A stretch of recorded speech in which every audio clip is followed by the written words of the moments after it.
Hi, good evening, everyone. Sorry for starting slightly late. My name is Owen Hopkins. It's my pleasure to be hosting this series. This is actually the seventh event in Towards Another Architecture, which has been organised by the Farrell Center, a new public centre for architecture and cities in Newcastle in the UK, and it's in collaboration with the School of Architecture, Planning and Landscape at Newcastle University.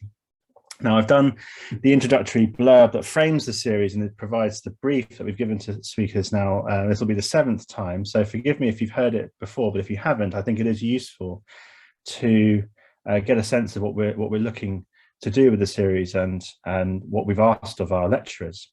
So the starting point is the realization, I suppose, that it's now 100 years since the first essays that would later form Le Corbusier's Vers in Architecture were published. And today, we live at another pivotal moment for architecture and for the wider world.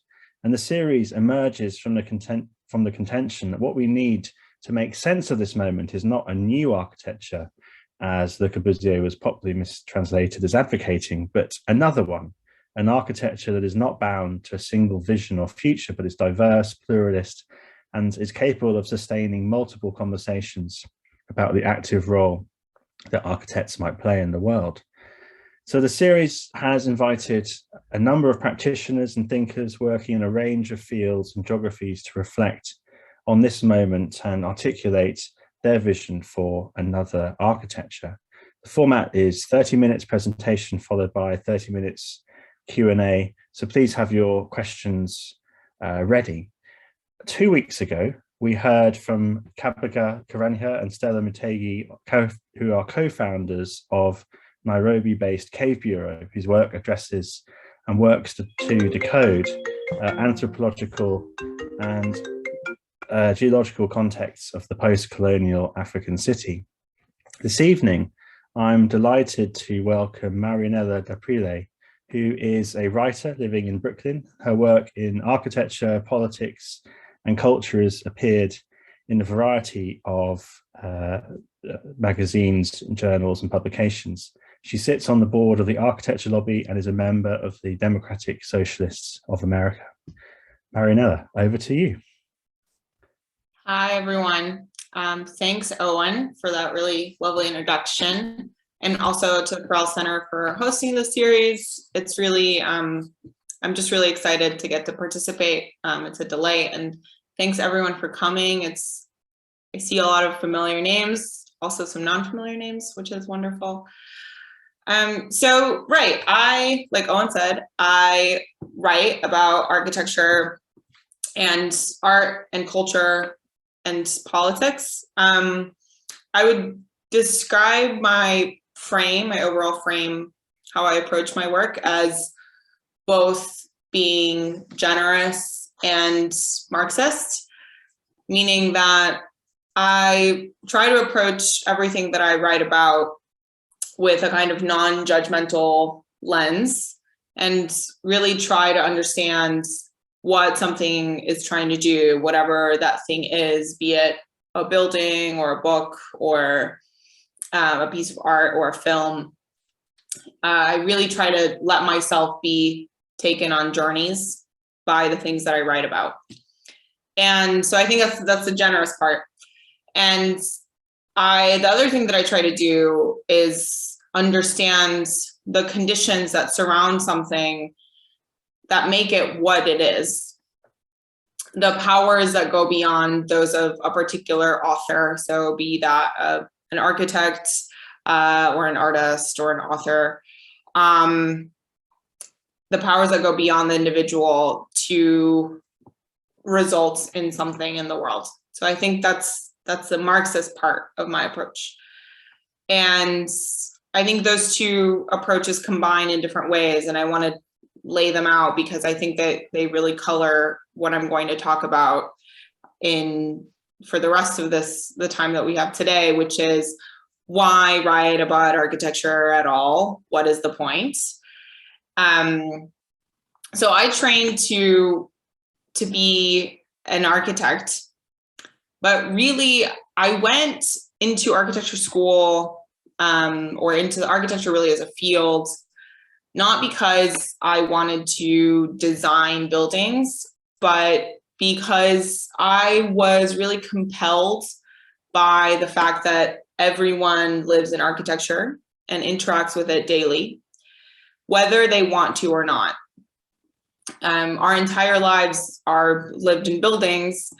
And so I thought that there was something about the world that could be understood through architecture, that architecture could have the power to reveal certain things about who has power in the world, how different forces collide and meet and work in our world. I thought that the choices that were made about buildings could be a way to understand the choices that were made about the world in general, and in particular, made by the people who have the power to get architecture built, right? We know that architecture is really capital intensive, not just anyone can make it. And so I think through architecture, we can understand who has the power to make those decisions, how they choose to do it, what they choose to communicate through the things that they make. So writing, right, my original question, why write about architecture? I think writing about architecture is a way to understand and illuminate those choices, the relationship, those power relationships, and a way to make them visible to other people. I think a lot of writing that happens about architecture today is concerned with choices, but with the different kinds of choices that are more related to the building as an object, sometimes even as an object in like an abstracted field, right? How many times have we seen renderings that kind of drop a building into a giant white field? And while I think there's something to be said for craft and the development of discipline-specific ideas, what I am personally concerned with is how those ideas, how those ideas manifested in architecture, manifested through buildings, relate to larger systems that make architecture possible. Be those systems public investment, real estate investment, zoning, private development, public policy, labor. All of those things are larger systems that exist outside of architecture but make architecture possible. And I want to use my writing to explore that relationship and illuminate it and make it visible.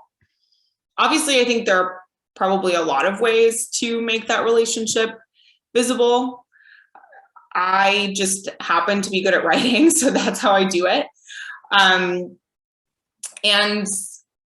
before I go on, I also want to clarify that I think that the writing about architecture that I'm talking about right now is not academic or historical writing, but rather writing for more general or broad audiences. Like Owen mentioned, I myself write for popular magazines, general interest publications. And so that's kind of the context from which I'm speaking and to which I'm speaking. So now that I've kind of established that frame of where I'm coming from and what my work is generally about, I'll spend the rest of our time together today talking about what architecture writing looks like today, two main issues that I see with it, and a bit of a proposal for a different way, another way forward to use the word in the title of this lecture series. So I think currently there are two modes in which writing about architecture happens today. One of them is rewriting the press release, which is just self-explanatory. There's a story, there's a new building that's made, and there's a story that gets published about it. That's just a rewriting of the press release. So that's category one. And category two, which I'm more interested in exploring today, is judgment, like one would pass on a movie or a book or a new music record. So a critic goes to look at an existing building, usually one that's just been built, and writes an opinion on it. It looks good, it looks bad, maybe they relate it to some other architectural ideas that are floating around within the discipline, and that's kind of it. I myself have done plenty of that writing. I don't think there's anything wrong with it. And also, I don't think that that kind of approach toward writing about architecture has much of an effect beyond maybe fueling some interesting conversations or influencing the way that some people with a particular interest might go and look at a building, right? They might have like a new understanding of what something is, what a certain type of window is called, or what influences a certain architect has. But I don't think the effects of that sort of writing are necessarily go beyond the kind of subjective. And I think, though, that there are people who disagree with me on that point.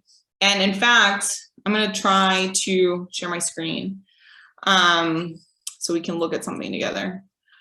So I think that there are people who really think that architecture criticism can have a huge, that sort of architecture criticism that calls something ugly or calls something great can have a lot of power in the world. So I was pretty enthralled.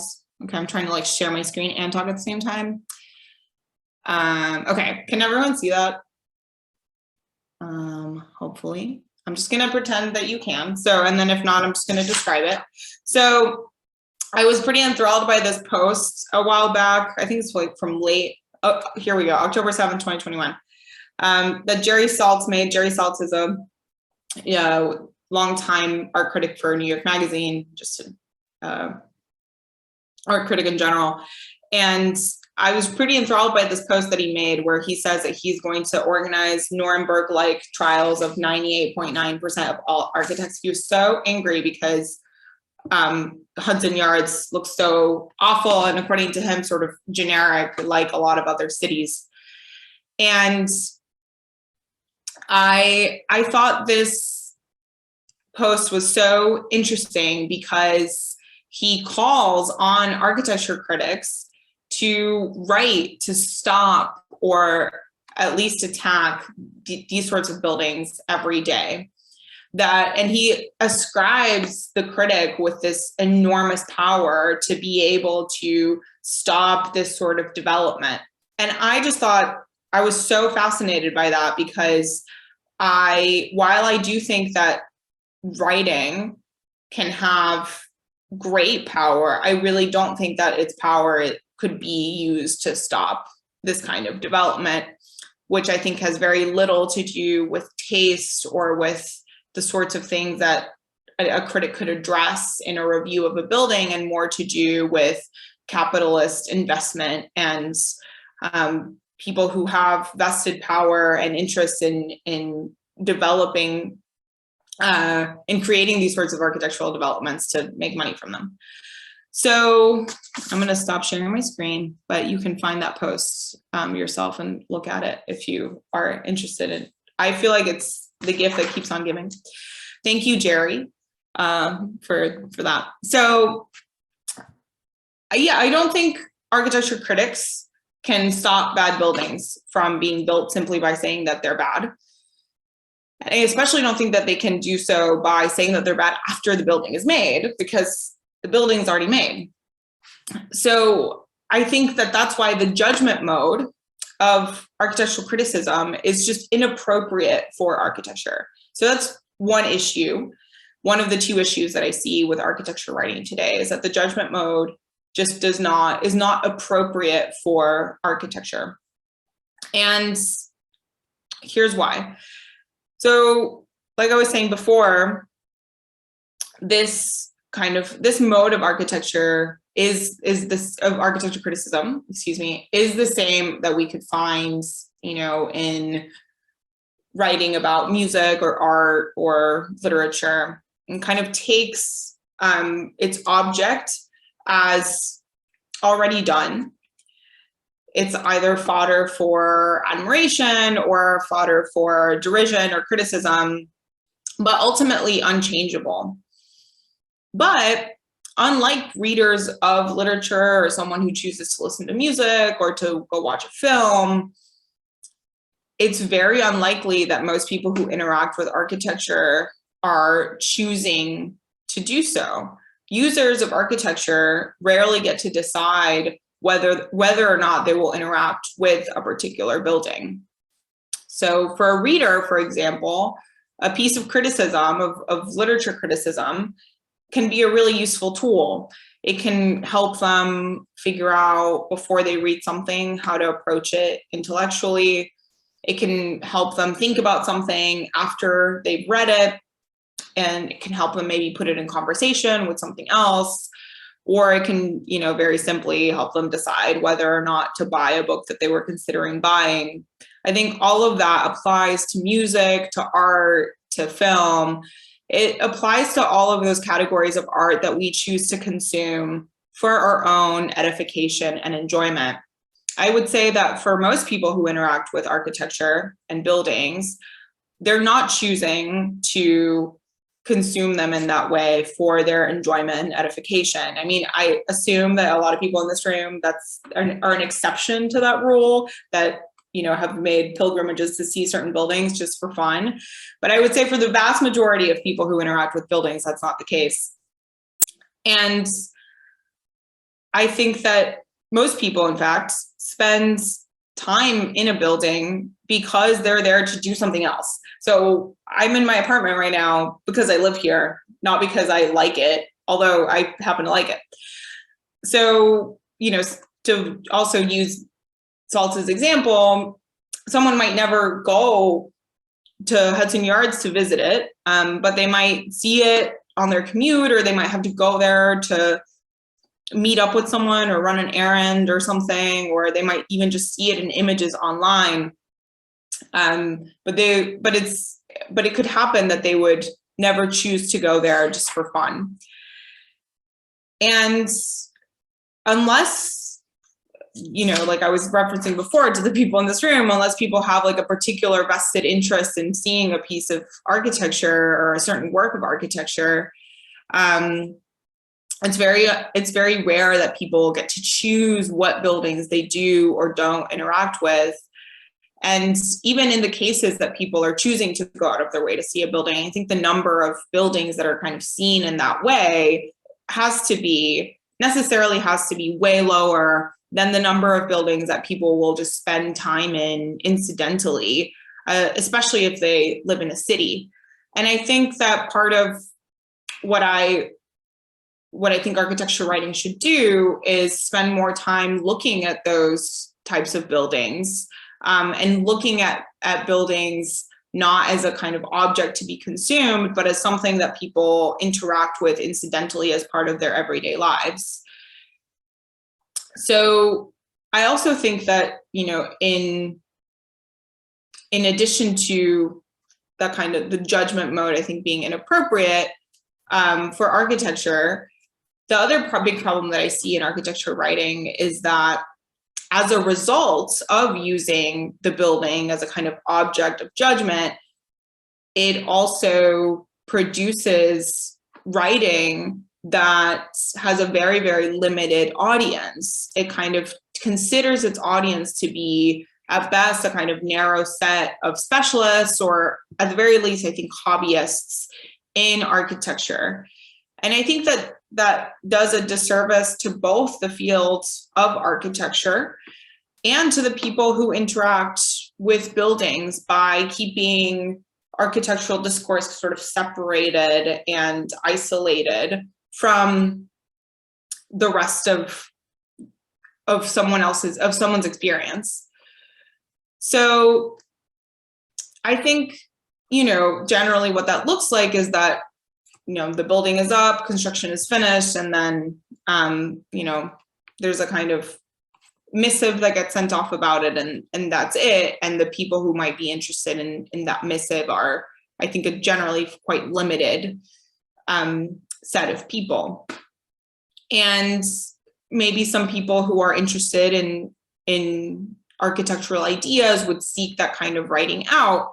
But I don't think that this is the way that most people think about architecture. And I do think that a lot of people think about architecture that are not architects or people who are in the field already for some other reason. And I think that that's because, as Saltz's post, to keep using it as a reference point, acknowledges, architecture is powerful. It's really powerful. It has the power to define the identity of a city. It has the power to give people civic pride. I think most people are actually really aware of that. And I notice that, friends and family who maybe aren't, in the field, but will ask me about a certain building, or will ask me about what I think about it, or the history of it, or who feel really identified with a particular building in their town or something. I think that architecture is really, really powerful in that way, and that a lot of architecture writing fails to account for that power. And I also think that at the same time, a lot of architecture writing, or I should say, a lot of what I've been noticing in the field is that there is an increased investment in changing architecture and how it's made and the type of architecture that's made. I think this, lecture series is an example of that. And I think that if we're really interested in doing that, then we have to look beyond just the disciplinary ideas and, like I was saying at the beginning, kind of put architecture situated in a broader context, and talk about and write about and make clear the relationships that architecture has with systems around it. So I think that, how do we do that? It's hard to understand exactly how we go beyond the judgment mode, how we start to speak to a broader audience that's not just specialists, and how we actually address the larger forces that influence how architecture is made and how architecture comes to be in the world.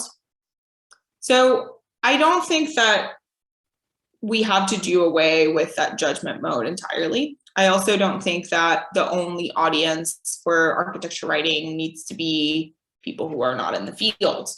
I think there's a place for both of those things for sure, but I think that we can incorporate both of those things. We can incorporate a kind of, if something's ugly, calling it ugly. And we can also incorporate discipline-specific ideas into a larger context by creating a criticism, a type of writing that is more active, that it just really takes care to look at broader contexts and to look at political context, to look at economic causes for things. So, I think can that kind of writing actually result in change? And I think that it's a question that I ask myself pretty often. I think that, to bring it back to Saltz, his Nuremberg-like trials are going to take, I think, a lot more than just architecture critics writing to stop some of the really awful developments that are being made in cities right now. I think things really the things that get made architecturally will only really change when the system of financing buildings changes, when we have less for-profit development and more public development. And all those things are going to take reforms that will have to be won, I think, by a political organization, by activity that goes way beyond whatever might happen within the field of architecture. And critics, obviously, people writing about architecture, are not going to single-handedly bring about that change at all. Which brings me back, I think, to my original question. So why write about architecture then? So I think actually today there's a certain amount of editorial freedom that has been gained by writers through a kind of proliferation of publishing platforms. I also think that at least in the US, the general political mood is shifting toward the left. So there's a lot more room for structural critiques. And for some of the writing that I'm talking about that brings in political and economic and social contexts to, even kind of aesthetic critiques of architecture. And so what I'm advocating for is changing or engaging in a mode of criticism that doesn't just kind of tack on an opinion to something that already exists, but actually looks more closely at why and how buildings get made, and does indeed treat architecture as a lens through which to look at the world more broadly. So I tried to do this in my work. I wrote a piece about the proposed Amazon headquarters, I think last year, that looked at, I don't know if you all know that building. It kind of looks like the poop emoji, like a glass poop emoji. And so I wrote a piece about that building and why I thought that the people behind it might be motivated to make such a building, and the kind of greenwashing effect that it was, I think, trying to produce for Amazon as a company. I also wrote a piece about the Thompson Center, which is a public building that was sold in Chicago, and trying to untangle some of the motivations behind both making a public building and then 40 years later, selling it.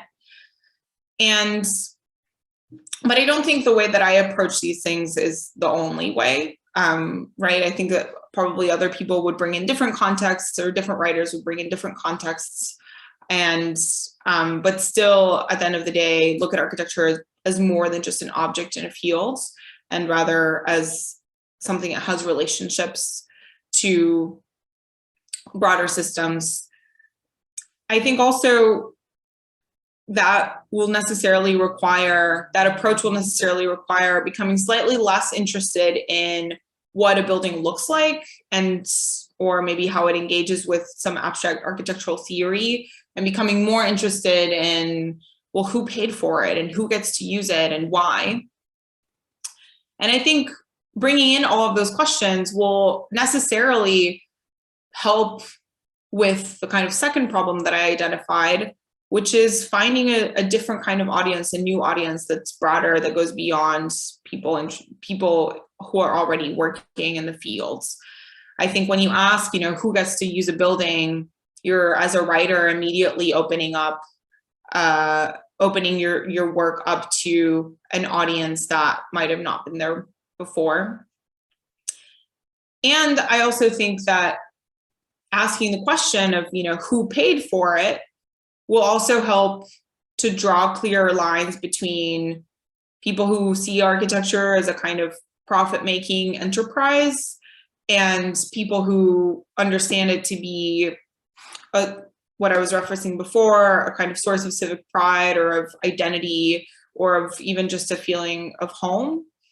And I think architects on that question have been historically pretty agnostic toward it, but I don't think that they have to be. I think that we're seeing, for example, with architects at SHOP here in New York unionizing, that architects are starting to be less agnostic about the question of how their labor gets used and who pays for something, and where what effects that has, like once the money goes into a building. I think obviously this change in approach is not going to come about just with one or two or three people doing it, but I think that it can have a ripple effect once people take it up. And I think that one of the main motivations, at least for me, for taking this approach, is that I do think architecture is incredibly powerful in the world.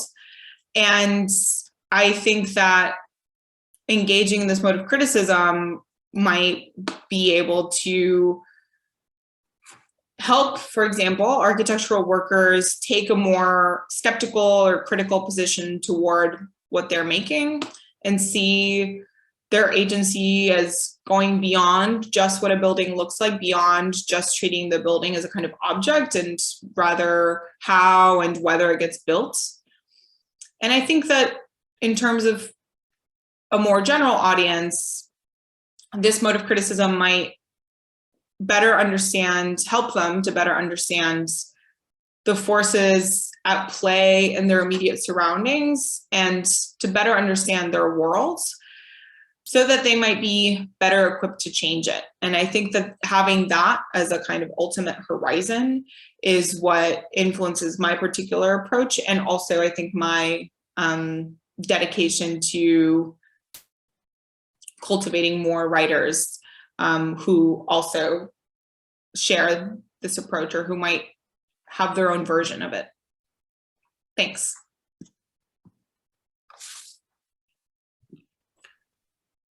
Thank you so much for really, really fascinating exploration of architecture writing and your approach to it, and its possible futures. So we have time for questions as promised. And the way we operate is, if you would ask your questions first in the chat, and then we will attempt to seek you out and unmute you and allow you to ask your question directly yourself. So the chat is there, it's open, it's currently empty. So that means it's up to me to ask the first question, or the first few questions. I have a number of them. But the first one I wanted to raise was about the point you made on a couple of occasions about the editorial freedom of new publishing platforms and their proliferation, which I think is a really interesting one. And I just firstly wondered if you might kind of just explore that a little bit further. And I because it in some ways is it contradicts the usual narrative that one has about this, of the shift from physical hard copy magazines to the online world, a shift from the reliability of subscriptions that come in and sustain magazines that, because they have that base, are able to, in theory, do more creative experimental things than a model which is click-based, which is part of the attention economy, that has a tendency, therefore, towards focusing on the big names, the familiar people, and sort of outlandish clickbait positions. So could you talk about how what you see is this newfound editorial freedom, I guess, kind of moves the conversation on from that previous characterization of the shift to digital? Yeah, so I think that's a great question. I think my sense is that we've kind of emerged through, like, to the other side of all the anxiety about shifting to digital, and things have kind of stabilized. My thoughts about the kind of editorial freedom that I see there, I think there are a lot more sort of online publications. Whether or not they last very long is a separate question. But the reason that I'm interested in them is that I think that even for short periods of time, they can provide spaces for writers to explore ideas in ways that they might not be able to at a place that's maybe more established, that has maybe more of an editorial line. So now, for example, I think I see Anjali's here. She's doing something like this with her publication, Weathered. I think also Nicholas Kemper is here from New York Review of Architecture. Okay, I'm going to stop calling people out, because then I'm just going to try to do that for the rest of the time. But anyway, so I think those are just a couple of examples of just having a platform as small as the readership might be, kind of putting those questions aside of the kind of standards that large publications tend to adhere to, having, I think, just slightly more editorial freedom, even, like I said, even for just a limited period of time, can help writers pursue certain lines of thought or lines of inquiry that they might not get to otherwise, and in that way push a certain line forward. And I know that because I myself have experienced this level of freedom. So the way that I kind of started writing, or not started writing about architecture, but I really started developing a lot of my how should I say it, like leftist short ideas about architecture in a publication called Common Edge.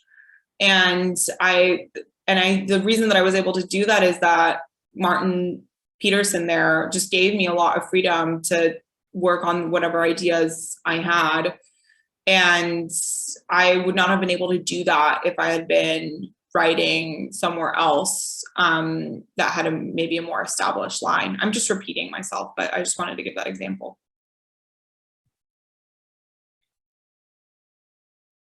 Yeah, I totally agree. Even these very short-lived platforms are so important. And in fact, in some ways, because they are short-lived. So we have a couple of questions in the chat. First, Doug Spencer, who is here. I can see him.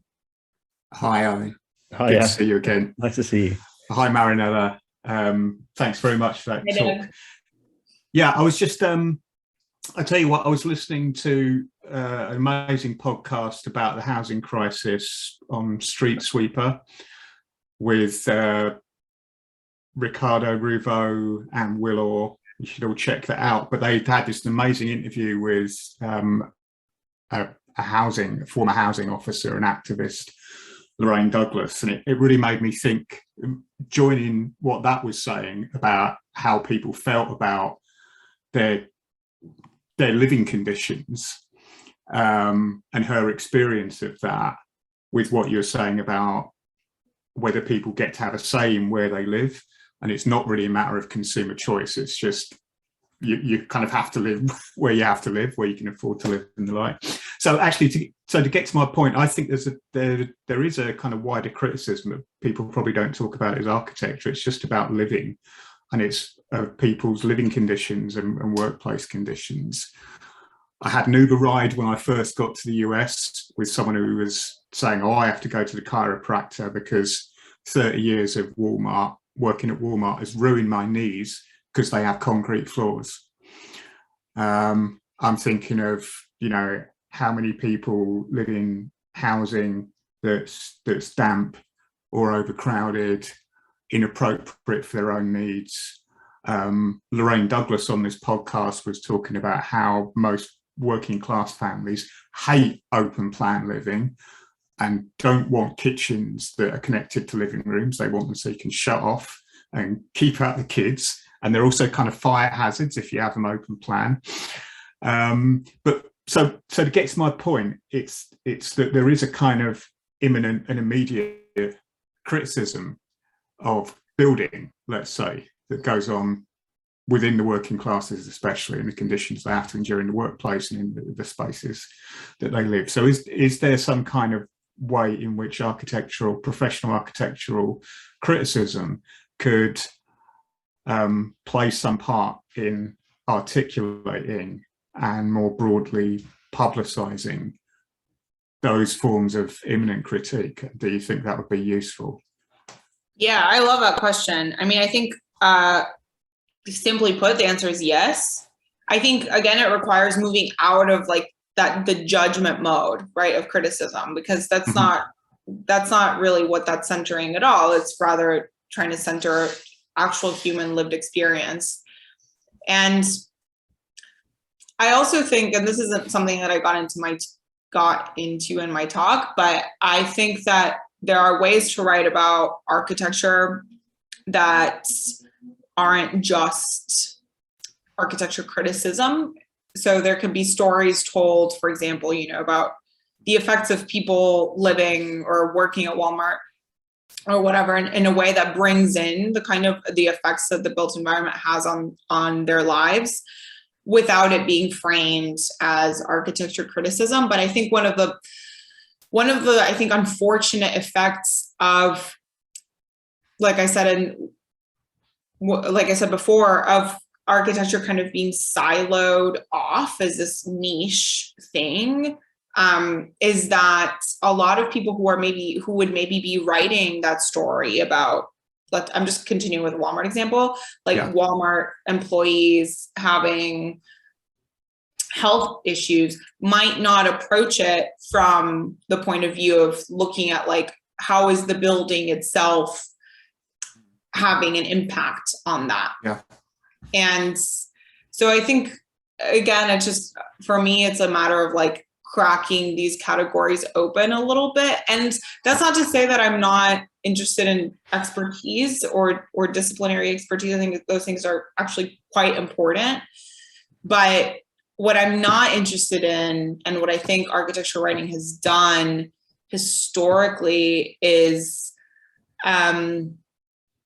gatekeeping for the sake of, kind of professional prestige. Yeah. So I think moving away from that. Thank you.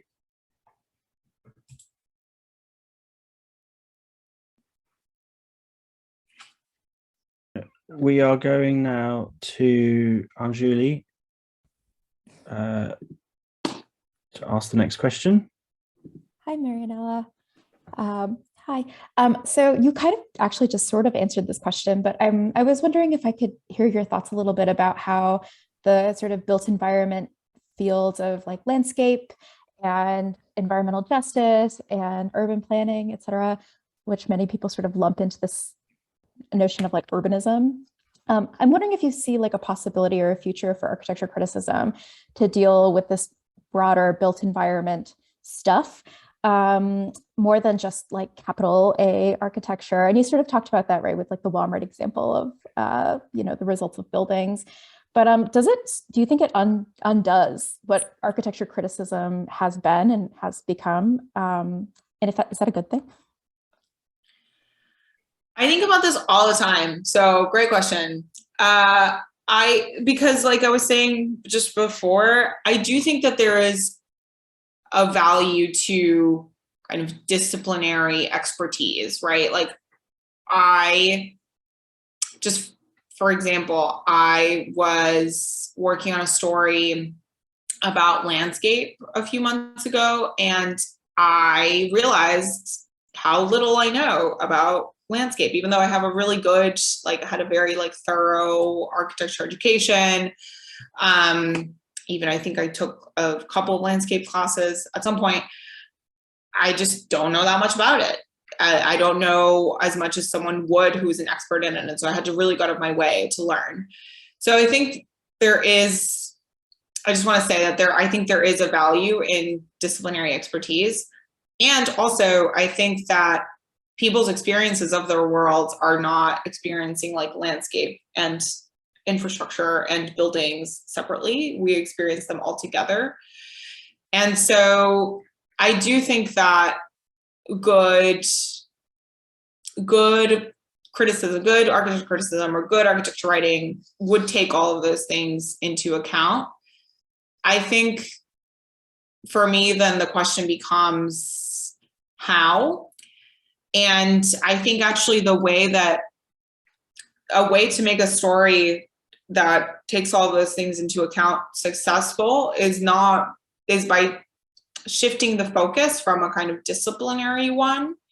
So again, to continue using the same terms, the judgment mode, moving out of the judgment mode, moving out of the mode of the audience just being experts, and moving into telling stories that are about and for the people who are experiencing whatever it is. And I think once the audience and the subject kind of becomes that, then it actually makes it much easier to draw distinctions between what's important and what isn't, and to have tell a story in a more holistic way. And then also as a writer, it makes it easier for you to know what it is that you need to learn more about if you do have some, gaps in expertise or gaps in your knowledge. I hope that answers your question. It does. Thank you so much. Yay. So we have a couple more questions. Alexander Luckman.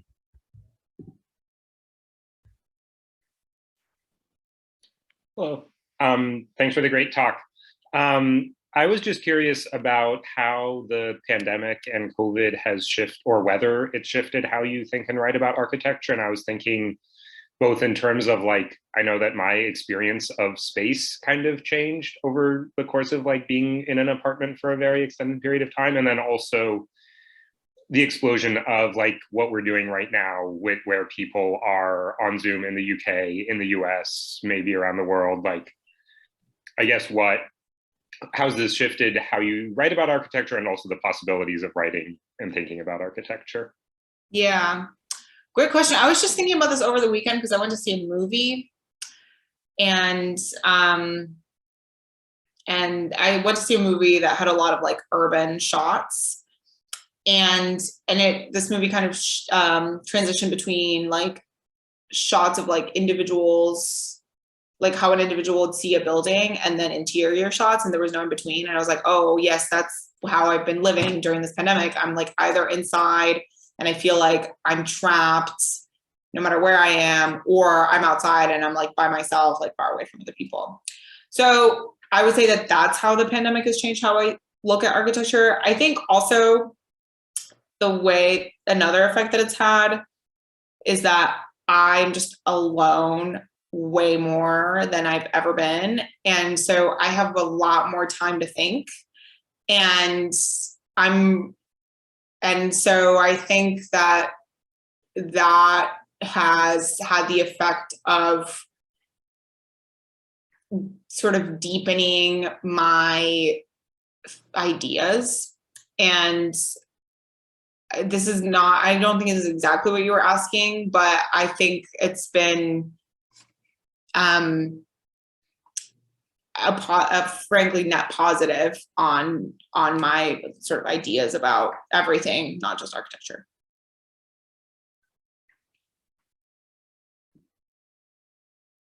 We have one more question in the chat. Daniel? Hello.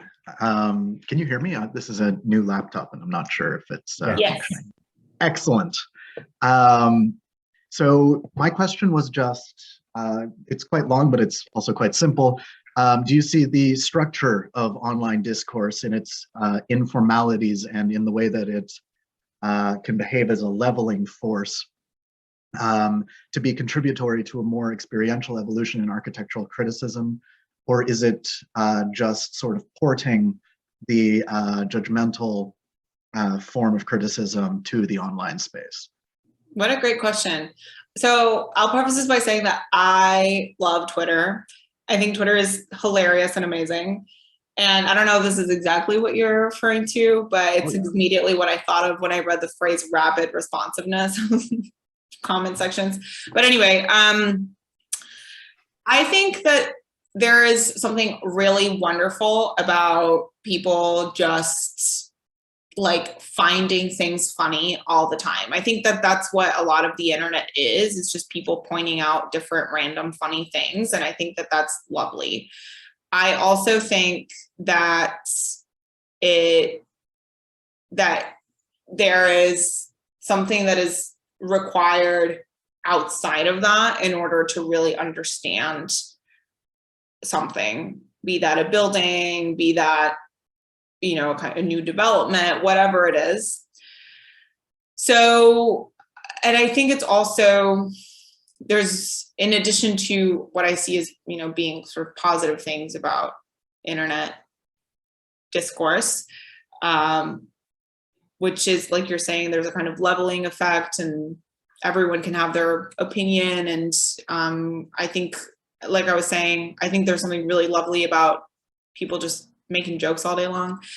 I think in addition to those things that I think are great, I think one sort of bad effect is how quickly certain ideas become like issues, and then people become sort of reactive toward issues, or they become preemptively defensive of ideas or thoughts that they have because they think they're going to offend someone. There's a lot of writing, I think, that happens that is afraid of the comment section and constantly trying to defend itself.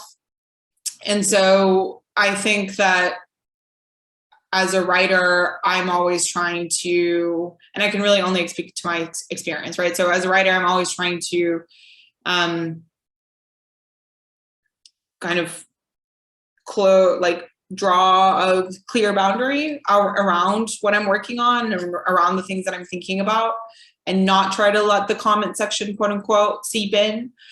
And I think that that's really kind of the only way that we can go into any significant depth that might end up being clarifying or illuminating about an issue or a topic or a piece of architecture. So I hope that answers your question. I feel like I went a little bit on a tangent, so happy to like have a follow-up if you want. No, that actually covers it quite nicely. Thank you. Okay. Great. I missed a question. Nicholas Kemper, if you're still here and haven't stormed off because of my rudeness, I do apologize. Would you like to ask your question? Oh, yes, sure. Yeah, don't worry about it at all. Yeah, I guess we kind of talked about this, you already, this came up, I think, in a few other people's questions, but I'm curious about what role you think reporting should play, and what the value is of like asking the unwitting participants or people who interact with buildings but don't have any expertise in the building, but are nevertheless there, versus talking to people who have like deep professional experience and can provide a lot of context and all of that jazz. Yeah, good question. I think about this quite a bit. I think depending on the story that you're trying to tell, you might ask. I mean, again, to go back to the Walmart example, like that story can't be told without talking to a bunch of people and understanding what their experience is. So I think there's a really, really important role that reporting can play. And also, I think that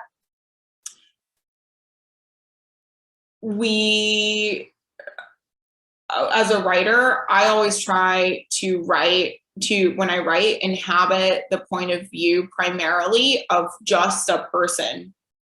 And then everything else that I know about architecture or whatever it is secondary. But I really just try to start with my kind of subjective human experience when I approach something. And I think there's a lot of writing and criticism in particular about lots of stuff where people instead, I think the primary position that they inhabit is the position of the expert.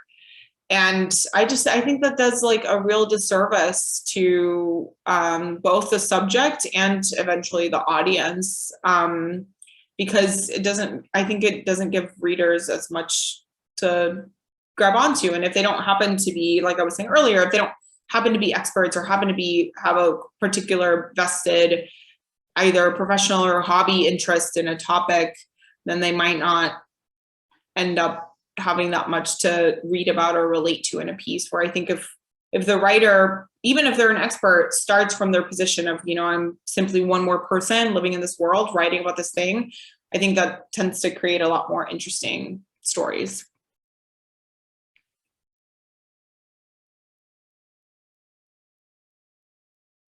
Chat is empty, so that means it comes back to me.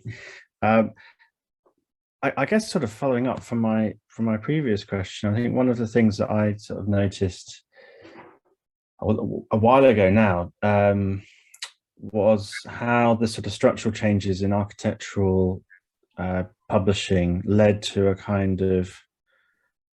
stream of journalists entering curatorial practice. Not necessarily, well, probably not because it was well paid, maybe slightly more secure than journalism, which even then still very much was very much freelance. But I'm sort of interested in how there's a sort of translation between journalism and curatorial practice, and how I guess there was an equivalence for a lot of these people they saw as an opportunity to reach audiences and potentially to reach much more public audiences than, say, writing for the trade press. And following on from that, I was sort of, I think there's, talking about the Farrell Center, the organization that's organized this, one of the things that we're looking to do actually very much mirrors one of your aspirations through your writing, which is to convert a sort of latent interest that is incredibly widespread in architecture. I'm sure everyone is interested in, the development happening at the end of their street, but perhaps don't see it in terms of architecture or planning. And what we want to try to do is translate that latent interest into one that's manifest and give people the confidence to talk about architecture and get involved and agitate and hopefully improve things for the better. And I guess my question is that, and I say this as someone who spends a lot of their time writing about architecture, is to what extent is writing the best medium for achieving that agenda?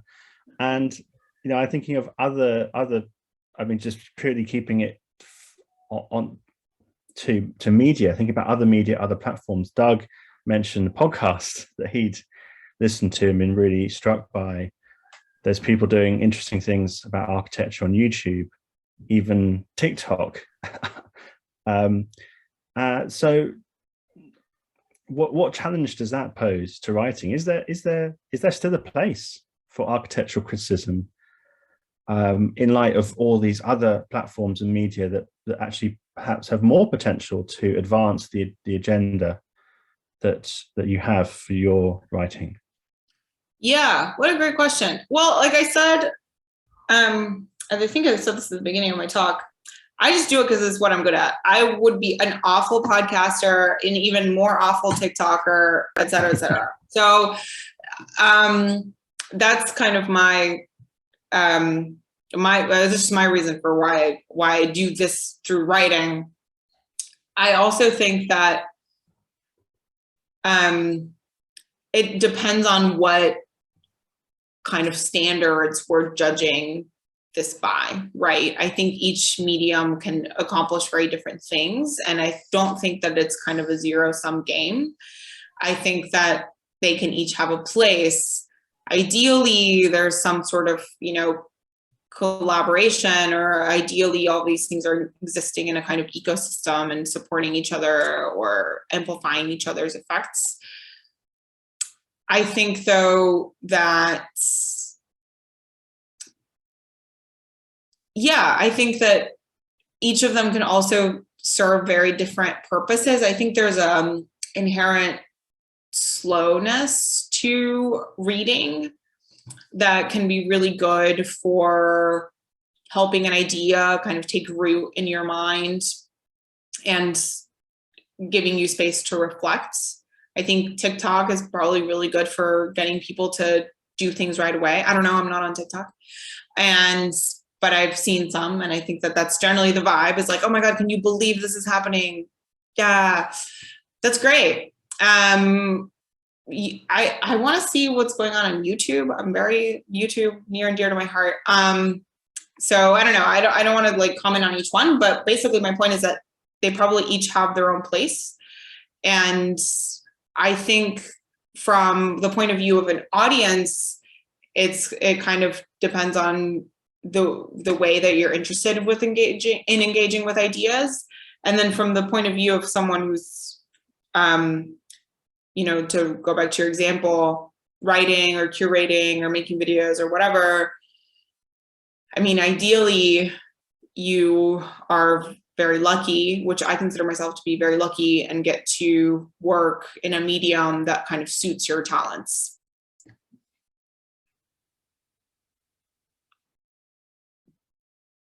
Thank you.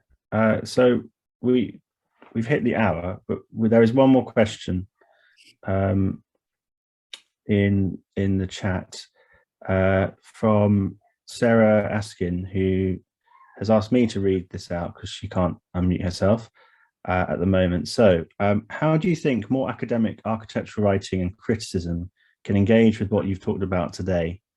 The expectations, requirements are different in an academic setting, but still, for example, I think the mode of writing and the language used in a thesis, in addition to its dissemination, can have a huge impact in its interaction with an eventual audience. Very broad question. I wanted to learn more about your thoughts. Okay, I'm just going to read it one more time, if that's okay. I'm just going to silently read it. And then there's another question about what kinds of academic writing I have found useful or not. And I will also address it, so it's kind of all one. Yeah.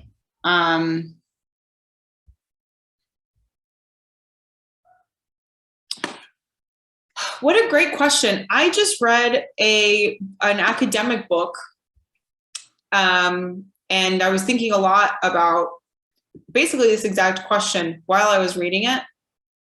And unfortunately, I don't think I have a very good answer. I think that a lot of academic writing is made so that to communicate like as much information as possible in one sentence or one paragraph. And that's kind of what it has to do.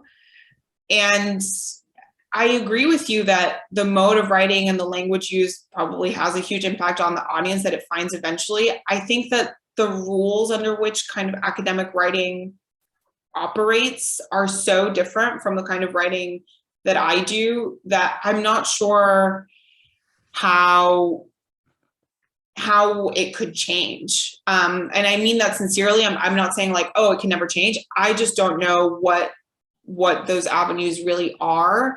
I kept kind of thinking, I've been thinking like sort of as a joke to myself that a lot of academic arguments would be more intelligible to more people if they were not made through writing, but rather made through the format of a PowerPoint presentation. And I mean that like sort of facetiously, but I think what that really means is that academic writing is trying to always make an argument and align kind of evidence to support that argument. And I think that a lot of the time the writing just needs to be like, in order to, I think, be intelligible to more people, really like way more sort of if this then that. But again, I don't know if that's because, again, like academic writing functions under a separate set of rules. I don't know if like that could even be a possibility in that world. And in terms of what academic writing I found useful or not, I think that's kind of follows. For me, the academic writing that I've found useful, and I've read quite a bit, is one that's really, really clear about its stakes and where it's going with a particular argument. If I know that at the top from the outset, then it helps me navigate those really dense sentences and those really dense paragraphs.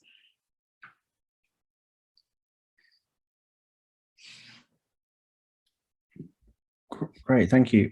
We do have one final question from Nicholas, who, if you can keep it super brief, but I think it's actually a very nice follow-up to what you've just been talking about, or counterpoint to what you've just been talking about. So Nicholas, do you want to quickly ask your question before we draw things to a close? Yes, no, I guess, what do we do about category number one, that being the press releases? Especially so I didn't go into it on purpose because I think there's nothing that is to be done about them. Like, I don't think there's anything wrong with a rewritten press release. Like, it's fine. I think, in fact, like, it can be a lot more useful than the kind of judgment mode in terms of just people knowing what's going on and like, okay, this thing is now made and it exists in the world, and I know who made it and when and why. So I could go into more depth about that, but I think we're out of time. So rewriting the press release, okay, actually. Great, thank you. Well, thank you so much, Marianela, for a really, really fascinating discussion. I think as witnessed by all the questions that we've had. so we do need to draw things to a close, but a quick plug for next week's talk, which sees Anab Jain and John Arden, who are the founders of London-based Anglo-Indian studio Superflux, who create world stories and tools that provoke and inspire us to engage with the precarity of our rapidly changing world. So please do join us for that and to hear about their amazing work. But for now, please join me in thanking Marianela. Thank you. Thank you, Marianela.